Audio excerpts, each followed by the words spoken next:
שלום רב לכל הצופים, היום אצלנו במעבדה קורת מחשב גיימינג למשחקים עם רכיבים מאוד חזקים, הייתי אומר בין החזקים למשחקים בשוק, על בסיס מעבד Ryzen 7 9800X3D וכרטיס מסך 5090 של WindForce OC 32 ג'יגה VRAM. זיכרון RAM עצמו זה ריפג'אוס 6400, שתי סטיקים 32 ג'יגה כל אחד, 64 סך הכל, SSD PCI Express 5.0 NVMe 2 טרה 9100 פרו של סמסונג, ספק כוח 1200 ואט. מה שחשוב שיש לנו בספק כוח הזה כבל נפרד שמגיע מספק לכרטיס מסך בלי שום מטעמים ישירות, ומבחינת 1200 ואט זה יהיה מספיק כמובן. לוח M זה ROG Strix X870, זה צ'יפסט העליון בסדרה על AM5 עם Wi-Fi 7, אוקיי? קירור נוזלי של קוליו, קירור סיני, אבל עושה את העבודה, מעבד לא כזה חם, יעשה את העבודה. מארס זה לאנלי, זה נפתח אחר כך, בזמן ההרכבה. נתחיל עכשיו הרכבה, ובכוונה גם נתקין איזשהו משחק ונבדוק כמה FPS הוא מקבל. עוד פעם, מבחינת מעבד למשחקים, אם לקחת בממוצע, אין משהו יותר חזק היום, וכרטיס מסך כמובן 5090 זה גם הכי חזק שיש. יש סדרות קצת אחרות כמו אורוס או ROG Strix גם כרטיסי מסך, אבל תדירות שם לא באמת יותר גבוה האמת. וזהו, נתחיל הרכבה, ואני חושב יהיה מעניין לראות את הרכבים האלה מקרוב. אחלה לוח, אחלה זיכרון, אחלה כרטיס ואחלה ספק כוח ואחלה בנייה שלנו.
זה ספק כוח High Current או Current. בדרך אגב, לרובם הסדרה הזאת, ה-Current Gamer, זה בפנים סיסוניק.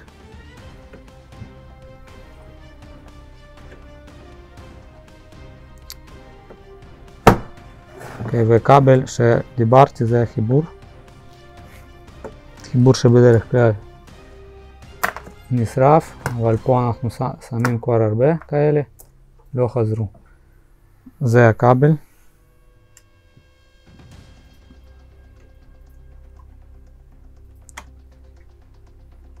רשום פה 600 וואט.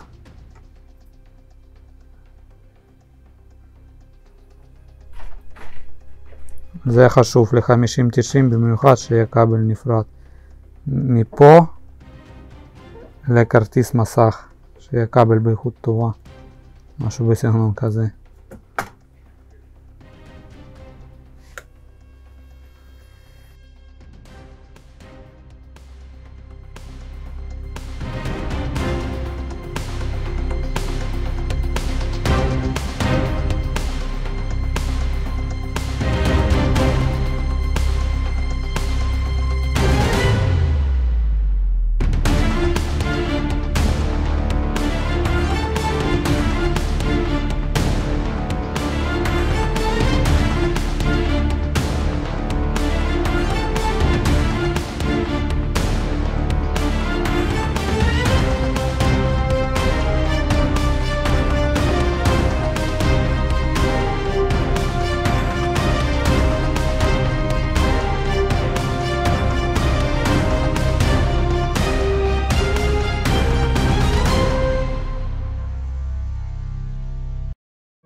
טוב, אנחנו מתקינים עכשיו כרטיס מסך. לפני שמתקינים, רגע, כמה מילים אני רוצה להגיד על תומכים. הנה פה אנחנו שמנו תומך לכרטיס מסך. זה מגיע גם עם מארז, זה תומך הזה ספציפי, וגם עם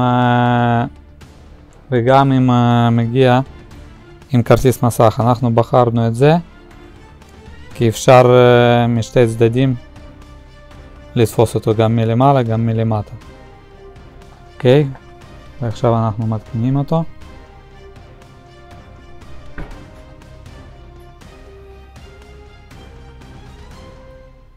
זה חשוב כי כרטיס מסך מתעקם ויכול להיות ניתוק או מאבד או זיכרון על כרטיס מסך כשרדיאטור כובד מושך אותו למטה.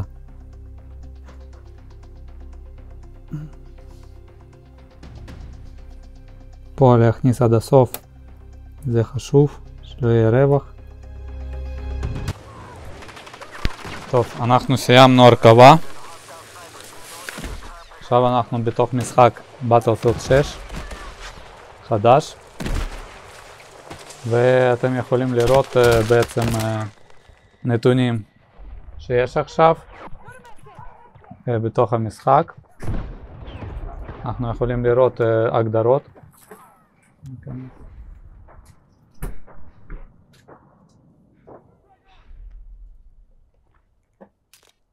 הכל על מקסימום, Overkill, אולטרה ו-DLSS, DLSS על Quality, כן, זהו, הכל Enable. אנחנו יכולים לראות כמות FPS ממוצע, Frame Time, טמפרטורות וגם אחוז נצילות של מעבד ו-GPU. המשחק דורש ממעבד דווקא הרבה, יכולים לראות זה כמעט 70%, שזה הרבה, זה מעבד די חזק, הכי חזק למשחקים להיום.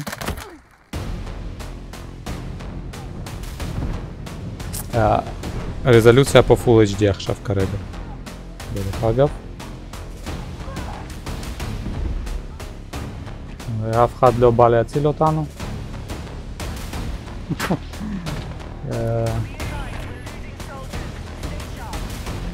בואו נעשה עוד קצת. נעשה קצת אקשן. וואי, תן לי, תוריד איזה טנק. יש פה טנק?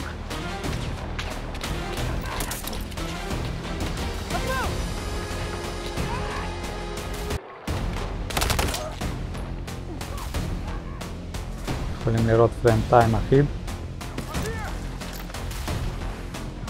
זה צלפים שם, עוד אחד.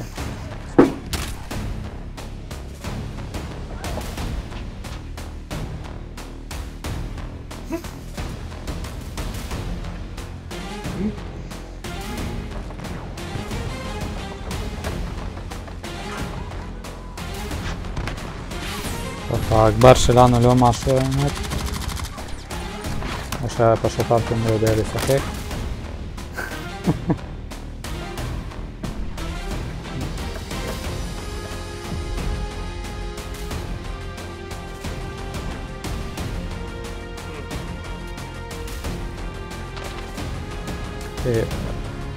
אתה יכול לקחת פה הליקופטר? משהו כאן.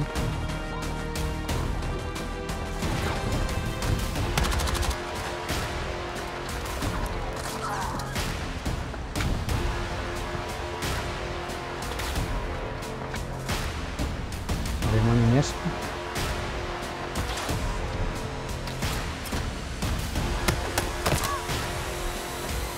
גרנטי.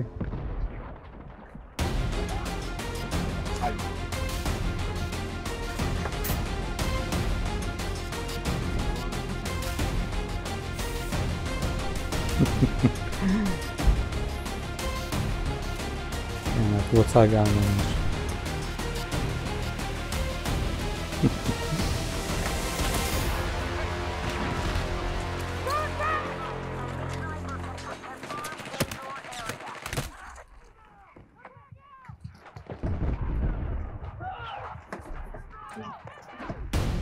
הנה אפילו CPU קופץ 71% מציאות.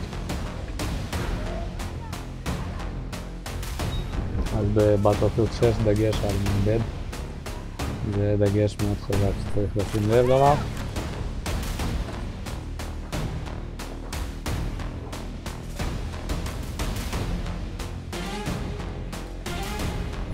כמובן אם אנחנו נקפיץ את הרזולוציה ל-4K או 2K אז דרישה ממנת ירד, יותר עומס על GPU. אמנם אמור ב-94% אבל עדיין.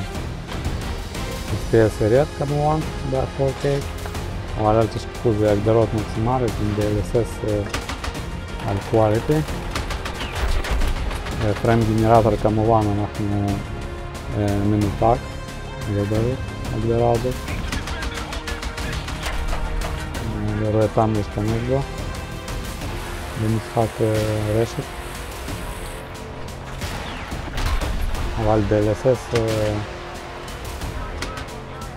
חובה להשתמש.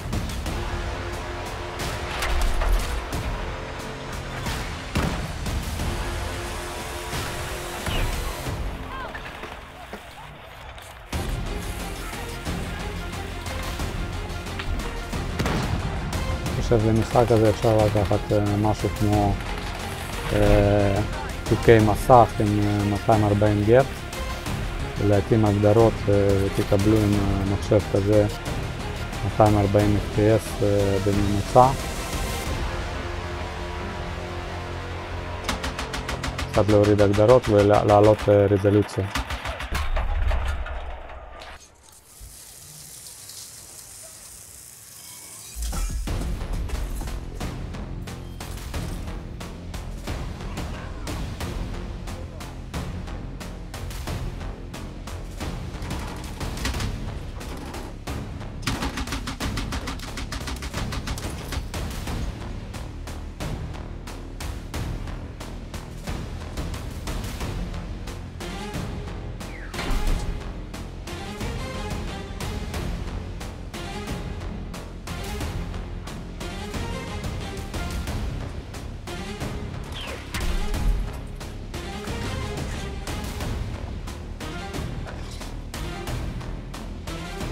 עכשיו אחרי שבדקנו אותו במשחק ועשינו בדיקות עומס נוספות, המחשב אנחנו אורזים אותו והוא נוסע ללקוח. בואו נפתח מאחורה, נראה את הכבל מנג'מנט.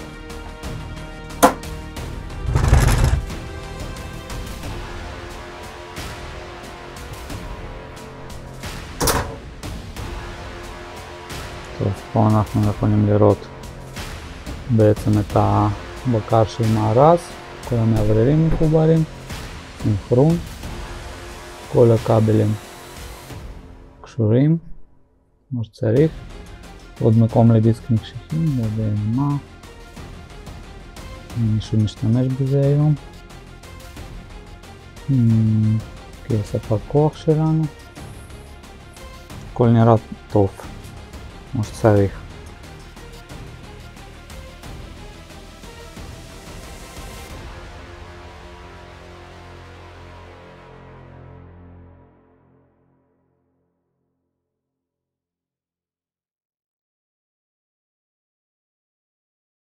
טמפרטורה הזאת זה טמפרטורה נוזל קירור חיישן שמודד אותה פה ברדיאטור, איפה ששמה, בכניסה, וסיבובים סלט של משאבת מים בעצם.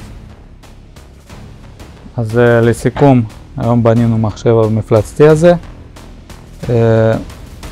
מבחינת רכיבים לא הכי יקר שיכול להיות, כי חסכנו פה על קירור, אמנם הוא עושה את העבודה. גם כרטיס מסך 5090 הוא לא הכי יקר, אבל עוד פעם הבדל שם בביצועים לא גדול, והבדל במחיר יכול להגיע ל1,000 שקל בין הדגמים. אתם יכולים להיכנס לאתר לראות את הלינק למטה, נראה לי סרגי יעשה עם כל המפרט והמחירים להשוות. זהו, SSD PCI Express 5.0 מסדרה חדשה של סמסונג. זה השקעה, זיכרון סדרה טובה RIP JAVS 6400 שמחזיק בלי שום בעיה, אפילו בלי אקספו. מארז די איכותי מבחינת ברזל ומבחינת בנייה. עוד פעם אין פה יותר מדי RGB, אבל לא לכל לקוח זה חשוב. בסך הכל אחלה מחשב. אחלה מחשב שיריץ לכם כל המשחקים. 6-7 שנים אתם יכולים לישון בשקט. לא יהיה בעיות עם ביצועים או צוואר בקבוק איפה שפה במחשב הזה. ותודה לכם על הצפייה. לייקים או דיסלייקים. יותר טוב תכתבו קומנטים, אוקיי? תרשמו קומנטים מה אתם רוצים לראות, לשפר ולהתראות.